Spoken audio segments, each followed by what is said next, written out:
Hello, everyone. Welcome to another action-packed episode of Objective Health. I am your host, Doug, and with me in the virtual studio are Elliot and Tiffany. Hello. And Hello. as always, in the background, on the ones and twos, holding things down, is Damien. What's up? All right. So today we are going to be talking about, well, I'll give a little background here actually. There was an article that was put up on usnews.com that said, as VA tests keto diet for diabetic patients, skeptics raise red flags. And it's basically about how the Department of Veteran Affairs has partnered with a Silicon Valley startup called Virta Health Corp. And what they're doing basically is introducing the keto diet to veterans who have type 2 diabetes. Mm-hmm. And as with any kind of mainstream article about the keto diet, despite them kind of giving, the good news that people, they're actually going to be testing out this diet, which, as we've covered many times on this show before, is very effective for type 2 diabetes, and not just type 2 diabetes. But they, of course, had to quote from multiple different dietitians and doctors who don't know anything of what they're talking about how dangerous this is and how it's incredibly irresponsible of the Department of Veteran Affairs to even consider doing this just by, doing this study, which is essentially a study, right? It's a trial to see how it works. It's irresponsible because it lends legitimacy to this horrible, awful, dangerous diet. So we thought this would be kind of a good entry point to talk about the keto diet for type 2 diabetes. Like I said, we've talked many times before on this show about the keto diet. We're big fans. And from all the research that we've done, it seems, it's just, when you come across an article like this, you're just like slapping yourself in the forehead because we've come across so much research on the benefits of this diet for blood sugar control, among many other things, and to still have people out there in the mainstream talking about how dangerous it is and how everybody's going to clog their arteries and die as soon as they start doing this diet. Yeah, it's almost criminal, right? It's almost criminal because it is criminal. I mean, anyone who goes into PubMed, types in ketogenic diet, I mean, there are thousands of clinical trials showing benefits of this, right? And that's both like kind of animal studies, human studies for a variety of different conditions, particularly diabetes. I mean, diabetes is like one of the first things that a ketogenic diet is and should be used for. And to kind of, it almost seems like it's disingenuous, right? Virta Health. I mean, if you look at the organization, it's made up of world experts. I mean, you've got like Stephen Finney, Jeff Volek. I mean, those guys really did a great job actually bringing the ketogenic diet to the forefront in terms of the public eye kind of thing. They've written books about it. They've done clinical trials. I'm pretty sure that those guys have achieved or helped their patients achieve clinical remission from diabetes on probably now thousands and thousands of different cases.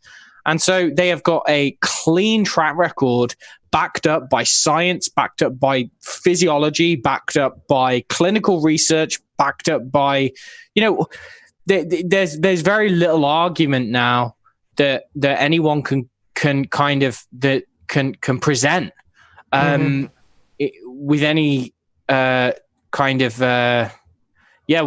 basically it seems like it's just backlash. It seems like the powers that be, the financial structure, the kind of big ag, whatever you want to call it, big food who wants to sell junk food, crappy carbohydrate, sugar, high refined sugar, get people doped up on their products.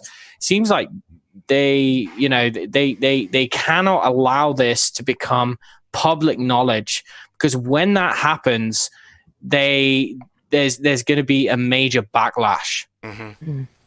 Yeah.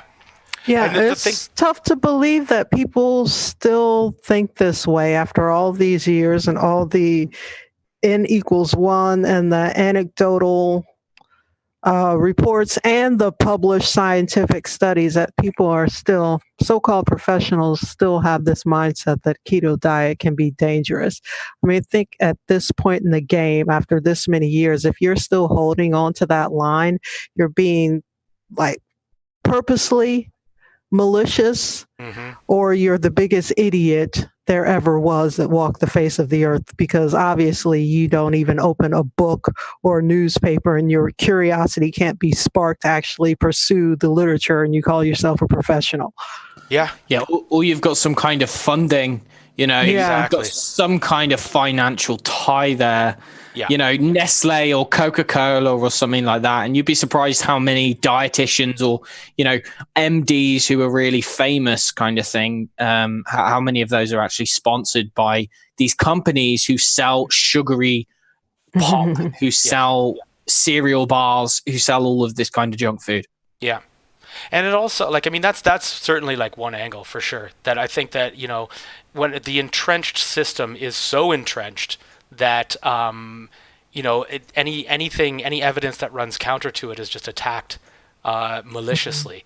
But there's also this whole plant-based diet thing.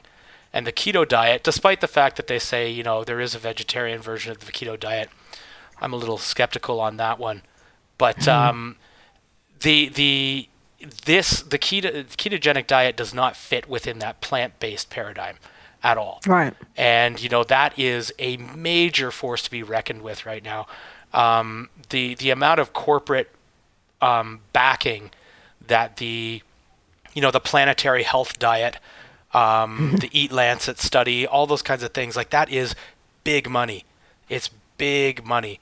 All these people think that the vegetarian diet is, or the vegan diet, it's a grassroots movement and it's gaining traction just because of success rates and its popularity and all this kind of stuff. No, that is a corporate diet that is being pushed by corporate entities. And the ketogenic diet is the polar opposite of that. A lot of people will say, oh yeah, it's, funded by the beef industry. Well, maybe there's some money floating around there from the beef industry or something like that. But I mean, it does not compare to the corporate interests that are behind trying to push people into plant-based diets. It's like, it's night and day. There is absolutely no comparison there. So if you really want to look for a grassroots movement, I mean, the keto diet is it, versus this plant-based nonsense. There's a lot of problems with, I know this is just kind of off topic, but it's tangentially kind of related to what you just said. This idea that, vegans or vegetarians or plant-based advocates will generally kind of throw in this argument that, you're getting funding from the meat industry or from the dairy industry. But if you look at the meat and the dairy industry, the profit margins are in comparison to grains, to soy, to sugar, to these processed foods. Basically, you can make a lot more money off of vegan alternatives, off of Impossible Burgers, off of grain than you can off of meat and dairy, right? There's only so much profit that can be gained by growing cows, by, farming meat and actually milking the meat and then making some cheese or selling the milk. There's only so much profit that can be made there. And they do all that they can with the factory farming and everything. Yeah, they do all that they can to bring down the costs. But actually, when you look at grains, that is significantly more profitable. And you can see, as you just said, Doug, the major corporate players are well invested in the agriculture, in the grain stuff, in the vegan stuff, because they see there's a lot more money to be made there. Yeah, absolutely. I mean, one of the biggest contributors to the Eat Lancet, I don't want to call it a study because it's not a study, propaganda piece, was Barilla. And that is a major pasta empire, like massive pasta empire. And do you think they want to see people eschewing grains to go on the keto diet and help their type 2 diabetes? No, they don't want to see that. They don't want to see that. They want it. That's why. Yet they'll keep a private ranch for themselves in Montana. No doubt. And they can grow them their own steer. Yeah. And eat their meat. The sad thing is, this is not only just going on. It's not only just like this one organization, Virta, based in the United States, who's doing this kind of thing. You've got these kind of grassroots or these kind of organizations popping up everywhere. You've got one in the UK. It's actually called diabetes.co.uk. And they launched something called the Low Carb Program. So last time I checked, there were 433,000 people who had been utilizing this low carb program. And essentially, this is very much a grassroots organization. The owner or the founder of this organization was diagnosed type 2 diabetic, and he wanted to know what to do about it. So he actually learned about low carb and ketogenic diets, and he's built a resource. Very much, it's a large organization now, and they've been lobbying basically for the NHS, the National Health Service in the United Kingdom, to trial run this low carb program. So actually now there's a system, and they've done an amazing job. They've actually got a system whereby NHS doctors, health professionals can actually refer on to this program. And you should see they've been achieving diabetes remission in so many cases. They've built apps, and the response has been unparalleled in terms of the benefits compared to the average. The average response of, okay, limit your fat intake, because that's generally what a diabetic is told to do. Limit your fats, limit your refined sugar, but you can eat as much grain and bread and starchy potatoes and pasta as you want. That was the conventional advice. And actually what you end up with is diabetics gradually having to up their metformin, they up their diabetic medication load until their pancreas eventually shuts down. So they then have to go on to using insulin. And the problem is that because in the UK, I mean, it's not the same in the US, but in the UK, it's government funded, right? It's a national health service. So actually the amount of money that this is costing the NHS is absolutely, it's an abomination. So there's people like these individuals like Virta Health kind of thing is saying, like, look, we are spending unreal amounts and people are experiencing untold suffering all for nothing, right? We've got good evidence and good track records. Actually, we change, again, it's completely kind of orthogonal to the plant-based or vegan or kind of that thing, because it's, very much meat-based. But actually, the proof is in the pudding. Yeah. Or in the steak. The blood pudding. Well, speaking of proof, do we want to talk about the American Diabetic Association's president? CEO. Yes. She came out and said that she has been able to manage her diabetes with diet. And she came off of all of her medications for type 2 diabetes as well as her insulin. But something tells me, considering the climate that we live in and the fact that this is the American Diabetic Association, she won't be the president for long now that she's outed herself. Well, I hope that's just that my isn't guess. True, but yeah, I hope that's not true, but yeah. Her name's Tracy Brown. And yeah, she's come off her insulin and 3 other medications, and apparently she's on a 4th, but she's very close to coming off that, and said that she should be off it. I don't remember exactly what she said, by the spring or something, or by the summer, because I guess she's probably tapering down on it or something like that. But that is another huge win for publicizing this diet. The CEO of the American Diabetes Association is low carb. That's so is this huge. Signaling a sea change in how diabetes is going to be treated? Are they going to allow this to happen? I don't know.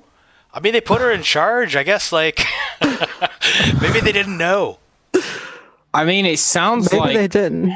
It sounds like that's something that she'd like. Yes. At least she did an interview with Healthline.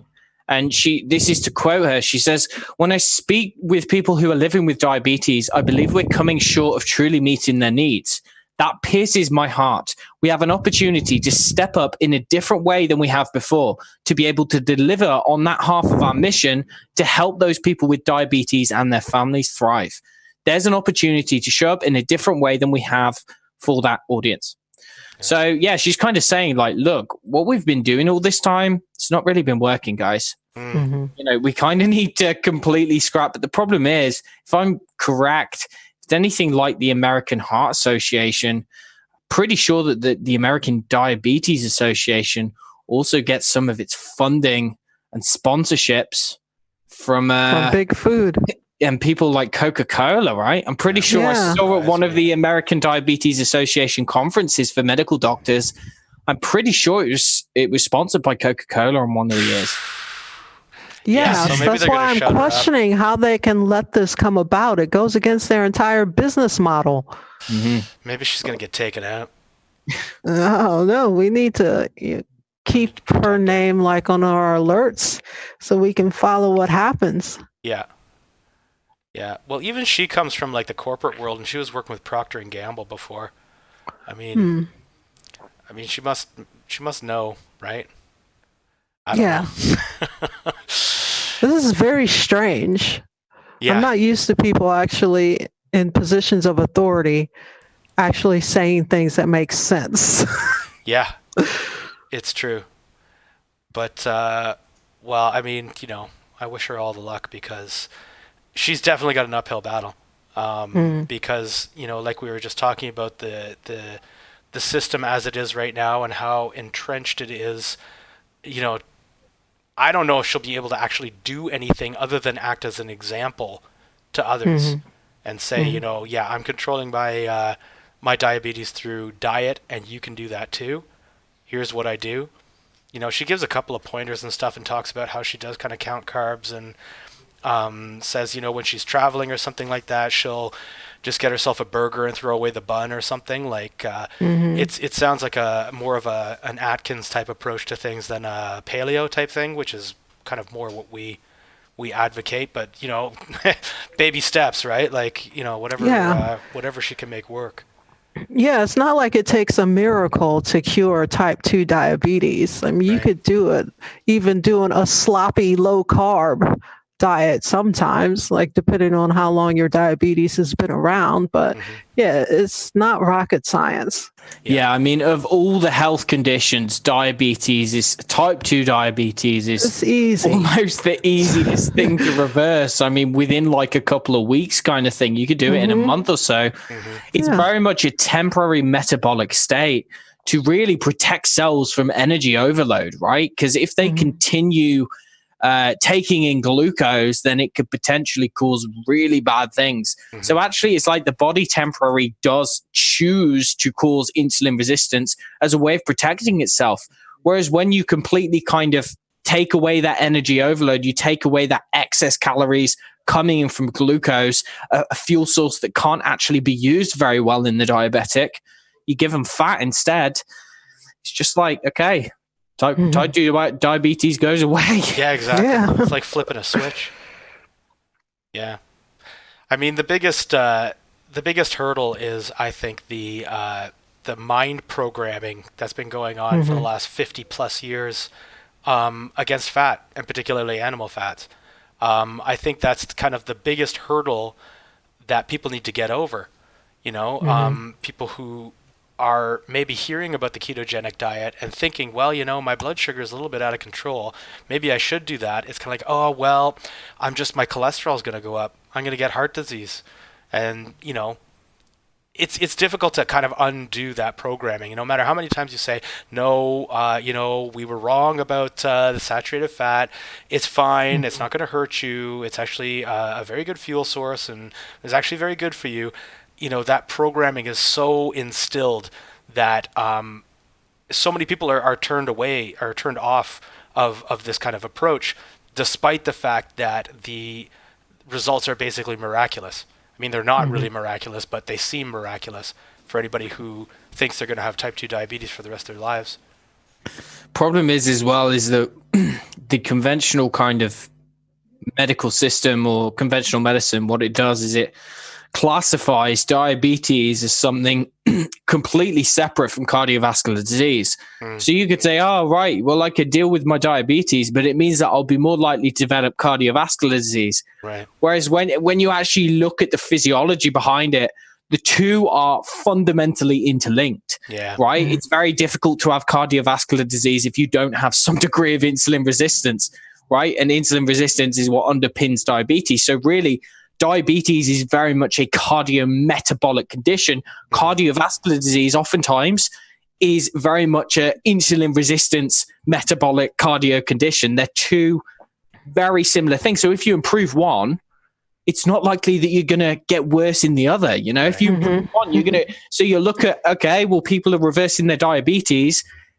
You know, you can be pretty sure that you're going to decrease your risk for developing cardiovascular disease, right? That's what the research shows. But again, it's breaking free from the kind of programming in the system. And also it doesn't help when you have misinformed, ignorant doctors who aren't really up to date, right? Right. They're not up to date with the research. And so actually, it's very difficult to get through to the average Joe. Yeah. And not to mention that it can also help with dementia and Alzheimer's disease, sometimes referred to as type 3 diabetes. It's really good for the immune system. So if that coronavirus starts spreading around even more, you're more likely to beat that if you're on a keto diet. Like, there's so many benefits to it. Because like you're saying, Elliot, all these things are interlinked. Everything, all these things are connected. They might have the same etiology, essentially. So there's so many benefits that, it goes so far beyond type 2 diabetes that it's so foolish to be turning people away from this thing. Yeah, don't listen to the haters, even if they are wearing a white coat. Exactly. Well, do we have anything else to say about the ketogenic diet? We're coming up on our time here. I think we can let the ketogenic diet speak for itself. Yeah, no kidding. No kidding. Okay, well, thanks for joining us, everybody. Be sure to eat your meat and your fat, and we will see you all next time on Objective Health. Be sure to like and subscribe if you are so inclined, and we will see you next time. Okay. Bye. Bye. Bye.